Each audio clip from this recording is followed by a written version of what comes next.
Hey, what's up guys? Today, I'll show you a horror thriller film, Halloween Ends. Spoiler ahead, watch out and take care. The film starts in Haddonfield, Illinois, on a fun Halloween night. People are roaming around the street in their spooky Halloween costumes. One couple is planning to go to a party, so they hired a babysitter to take care of their child. While the couple is all dressed up and ready to attend the Halloween event, the babysitter named Corey arrives at their house. As the couple is leaving, the mother talks to Corey, and Corey assures the mother that he will do his best to make her child comfortable. Corey is now left alone with the child, and they enjoy themselves with a Halloween film. Corey observes that the film is filled with gore and decides that it is not appropriate for children. The child argues that Corey is just scared because the notorious psycho killer, Michael, is still around, haunting the town. Corey banters that he's too old to be scared. The child continues to insult Corey, so Corey storms off to the kitchen. While Corey is preparing a snack, he suddenly hears a loud thud. He hears the child screaming for help in the topmost part of the house, so he follows the noises. As Corey is walking upstairs, he stumbles upon a knife and picks it up. He proceeds to go inside the attic room, and the door behind him shuts close. On the other side of the door, the child continues to tease him and scares him that the psycho killer is going to get him. Corey forcibly kicks the door, and the child behind it falls from the attic and slams to the ground floor. Right in time, the child's parents arrive to witness the death of their son. The mother screams in pain as the child's blood pools down on the wooden floors. Corey is seen looking down from the attic while holding the knife as the horrible event sinks into him. After a few years, the town of Haddonfield is recovering from the terrors of Michael, the psycho killer. Lori writes down her memories about losing her daughter at the hands of Michael, as shown in the previous episodes, hoping that this would help heal her trauma. She and her granddaughter Allison, who is now a nurse, were the only survivors in their family from the tragedy. They are now living together in a lovely home, but still in the town of Haddonfield. Lori and the townspeople become worried and paranoid when they find out that Michael escaped prison recently. Allison drives to work. She gets pulled over by a policeman, and he starts flirting with her. Allison seems to be irritated by the policeman and asks about his true intentions of pulling her over. The policeman points out that Allison's muffler is falling from her car, and she needs to get it repaired right away. On the other hand, Corey is seen rushing down the streets with his bike. He is on his way to the car workshop as he is working there with his stepfather. Corey arrives at the workshop, and his stepfather screams at him for being late. Moments after, while Corey is welding a broken car, his stepfather excuses him. He gives Corey a rusty old motorcycle and says that he could get to work faster. Corey's face lights up in appreciation of his cool new ride. After his shift at the workshop, Corey stops by a store to purchase a drink. Outside the store, a group of bullies is planning to buy themselves some beer. However, they are not allowed to as they have no proof of being an adult. One of the bullies walks up to Corey and asks him to purchase the beer for them. Corey refuses, so the bullies begin to tease him by bringing up his traumatized past. Corey gets agitated and shatters the glass bottle that he is holding. The bully pushes Corey to a garbage bin, and one of the glass shards punctures his palm. Lori sees the commotion and stands up for Corey. The bullies recognizes her, call her a freak show, and say that she and Corey belong together. Lori helps Corey get up, pulls out a knife, and instructs Corey to slash the bully's car wheels. Right after that, Lori brings Corey to the clinic, where her granddaughter is working. As the doctor is checking Corey's injury, Allison walks in. While Corey notices the charming Allison, the doctor accidentally touches a painful area in Corey's hand, causing him to jerk in pain and kick the doctor's tools, but not his ass. Allison gets blamed for the accident, and the doctor walks out in disappointment. Allison continues to clean Corey's wound, and she talks about getting a promotion. Corey says that it is not worth it because the doctor does not treat her well. Allison asks about how he got injured, and Corey lies and tells her that it is from a work accident. Corey says that he is a mechanic, and Allison tells him about her broken muffler. After fixing the wound, Corey starts to check Allison's broken car. They begin to have a lovely conversation, and Allison invites him on a date. However, Corey politely refuses Allison, so Allison is disappointed. Nighttime comes, and Corey is having dinner with his parents. He receives a text from Allison inviting him to a Halloween party. Corey's mom asks about who the messages are from, and Corey hides his phone from her. The following day, Allison takes her car to the car workshop and looks for Corey. She leaves her car and asks Corey to teach her how to ride his motorcycle. As the moment starts to get intimate, it is disturbed when one of the bullies goes to the workshop with his slashed tire. Corey excuses himself and plans to help his stepfather change the bully's tire. Allison stops him and confesses that she intends to visit and see Corey. The following night, Corey agrees to join Allison at the Halloween party. The couple tire themselves on the dance floor, and Corey walks over to the bar to get a beer. There he sees the mother of the child that he killed. The mother recognizes Corey and starts verbally assaulting him. She says that Corey is not allowed to have a good time because what he did caused a scar in her life. Corey apologizes, but the mother continues to throw hurtful words at him, so Corey leaves the party in despair.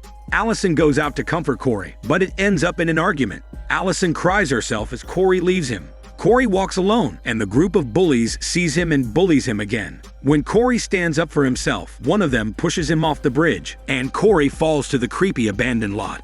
Moments after, the unconscious Corey gets pulled into the Erie sewer, and there he faces Michael. Michael strangles Corey's throat. His life flashes in his eyes as he struggles for his breath. The following morning, Corey gets out of the sewer, puzzled and grateful that Michael let him leave. While he is investigating the sewer from outside, the homeless man grabs him and tells him that he sees the masked man often bringing in bodies inside the sewer. The man is also confused why the psycho spared Corey's life as he assaults Corey. The homeless man pulls out a knife and tries to stab Corey, so Corey defends himself by snatching the knife and stabbing the homeless man with it. As a result, Corey kills the man and leaves his lifeless body in the abandoned lot. Later on, Corey goes home and is welcomed by his raging mother, who is paranoid all day waiting for Corey to get back home. Corey disregards his mother, goes to the bathroom, and slams the door in his mother's face. Corey removes his shirt and it reveals a severe wound in his back. He runs to the mirror to clean himself up. As he is breathing heavily, he stares directly at his reflection, and it looks like the experience had changed his character. Right after that, Corey visits Allison's home, and Lori looks at him right outside her window. Fear is seen on Lori's face when she sees Corey waiting behind a bush. Lori hurriedly goes down to look, and Corey shows up from behind her. Allison goes up to them, and Corey tells them that the bullies assaulted him last night. Corey invites Allison to walk with him, and there he confesses that he killed an innocent kid many years ago. They visit the now abandoned house where Corey killed the kid, and Allison is very supportive of him while he is opening up about his traumatized past. On the other hand, Lori visits Corey's home and talks to his mother, but Corey's mother blames Lori and the town for putting Corey in a dark place after the accident. The following night, Allison and Corey go to the diner, and the policeman walks up to them, trying to cause some trouble. Corey bravely stands up for his date and tells the policeman to leave them alone. After that, they ride their cool motorcycle, and Corey drops her off at her house. When Allison gets off the ride, she passionately tongue massages Corey and tries to invite him inside to continue the steaming but hormone-smelly romance. However, Corey refuses and says that there are other times for that. As the night falls deeper, the policeman investigates the Erie sewer. There he sees the lifeless body of the homeless man. Corey surprises him from behind and pins him down. The policeman punches Corey and gets out of the wrestling. Then Corey lures the policeman inside the terrifying sewer, and there he sees Corey staring right at him with a creepy smile. Then Michael shows up and attacks the policeman. Corey is hiked up and assists Michael by handing over his rusty knife. Michael gets the knife and cleanly slices the policeman's throat. After that, he continues to repeatedly stab all over the dying policeman's bulletproof muscles. Shortly after the gruesome event, Corey rushes to Allison's home and nervously seeks out her comfort. Lori gets home right in time to see the couple walking upstairs to Allison's room. Moments after, Lori goes to the bar and confesses to the bartender that he could see Michael's persona in Corey. The bartender introduces him to the father of the kid that Corey killed, who was playing billiards just behind them. The father tells Corey that he sees Corey as innocent on the day of that incident, but when he saw Corey recently, he can tell that he is now a different man who looks capable of doing horrific things. As the night progresses, the co-worker visits their boss home to celebrate her promotion, which is the same promotion that Allison expects. It's revealed that the boss and Allison's co-worker are having an affair. The co-worker looks for his boss and sees Corey with a mask right on top of the boss, stabbing him to death. She screams in shock and locks Corey outside as she calls for help. Little did she know, Michael is waiting behind her. Michael strangles her to a painting on the wall. He finishes off her with a knife to her chest, nailing her, hanging against the wall, and leaving her to die. Afterward, Corey rides his motorcycle with a satisfied smile while Allison is on the back, hugging him as they drive away. The couple goes to a rooftop with a neon light, and they plan to get out of the town someday. Corey jumps out to the side of the rooftop and goes down safely to the ground. The owner of the building sees him and tells them to get out of his property. Corey gets home, and he is again welcomed by his angry mother. His mother tells him that Allison is no good for him, and she is just trying to take Corey away from her. His mother tells him to leave and slaps him. Corey storms off and sleeps in the abandoned house where he had his first kill. When Corey wakes up, he sees Lori in front of him, waiting in the shadows. Lori talks about evil and suggests that she will help Corey fight the corruption inside of him. Lori says that Corey is not fit for her granddaughter. Corey is insulted by Lori's words and tells her that she should let go of the feeling of rage when she last saw Michael's eyes. Moments after, Allison receives a phone call from Corey asking her to pack her things and leave their town because her grandmother is trying to kill him. The following night, Michael provokes the bullies and lures them to the car workshop. The bullies arrive at the workshop. They see Corey's motorcycle and chain it up to their car to destroy it. But when the leader bully is telling his friend to drive, he sees a knife punctured on his friend's head.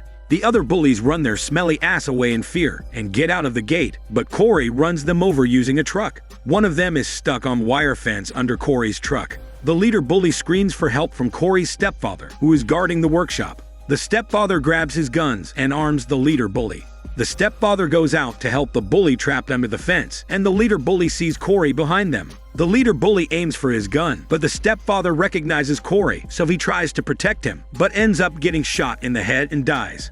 The leader bully tries to help his trapped friend, but unfortunately, Corey is behind him, holding a flaming tool. Corey gruesomely incarcerates the leader bully's mouth and throat and crushes the trapped bully's skull with a forceful stomp. The next victim on Michael and Corey's killing spree is the radio DJ, who is exploiting the tragic happenings in their town. Michael goes inside the office and kills the DJ's assistant, and finally, he goes inside the radio booth to cut up the DJ's snaky tongue. On the other hand, Allison is waiting for Corey in the diner, and she receives a phone call from her grandma, apologizing and wanting him to come home. Lori is devastated alone in her home. She grabs a gun from her and calls 911 to report suicide. Lori points the gun to her head, but she seems to be hesitating. She fires the bullet and aims it at a pumpkin. Lori knows that Corey is on the other side of the door, waiting for the perfect time to attack. Lori shoots Corey multiple times, and Corey falls down the staircase. She empties the rest of her bullets by shooting them into the wall, and she provokes Corey to kill her, to help end her miserable life and show her granddaughter Corey's evilness. However, Corey uses a knife to stab himself in the neck, possibly because he knows Lori's intent and wants to frame her for injuring him. Just in time, Allison arrives at the house and witnesses her grandma holding the knife stuck to Corey. Because of that, she blames her grandma for killing the love of her life. Allison leaves her grandma, not knowing that Michael is also in the house. Michael goes to finish off Corey by snapping his head, definitely unsatisfied with his new trainee. While Allison is driving away, she receives a call from the authorities, telling her that Lori called to report a suicide, so Allison rushes back home. At their home, Lori hides in the closet, praying that Michael would not find him. When Michael is going near the closet, Lori jumps out to attack Michael. However, she is not strong enough, as Michael recovers and pins her down to strangle her. Lori kicks Michael, so he bashes her head all over the kitchen. He strangles her, turns on the sink blender, and drags her hand into it. Lori frees herself and falls to the ground. There she sees a metal rod and quickly stabs Michael. Michael fights back, grabs the rod, and punctures it to Lori's ear. Lori slams Michael to the kitchen island, quickly grabs a knife, and puts it into Michael's chest. Michael gets up, but the lady is quick on her feet. She proceeds to stab Michael's palm and pin him back to the kitchen island. Lori assures that Michael would not get up by slamming the refrigerator down on Michael. She gets another knife and stabs him again on the side of his body. Lori unmasks Michael and slits his throat. On Michael's last breath, he forces his stabbed hand free, slicing his palm, and he chokes Lori with his bloody hands. Right in time, Allison arrives to break off Michael's arm, and Lori slits Michael's wrist. The authorities arrive at the scene, and they parade Michael's lifeless body all over the town. The townspeople gather around to see their nightmare now coming to an end. The men carry Michael's body to a huge grinder. Allison turns on the grinder, and Lori pushes the body to be ground up. After that night, Allison apologizes to Grandma and affirms that she is correct about Corey's evilness. The film ends as Lori finishes writing her memoir and feels the relief that the psycho killer Michael is now truly dead. This is Daniel CC Movie Channel. Stay safe and enjoy your day.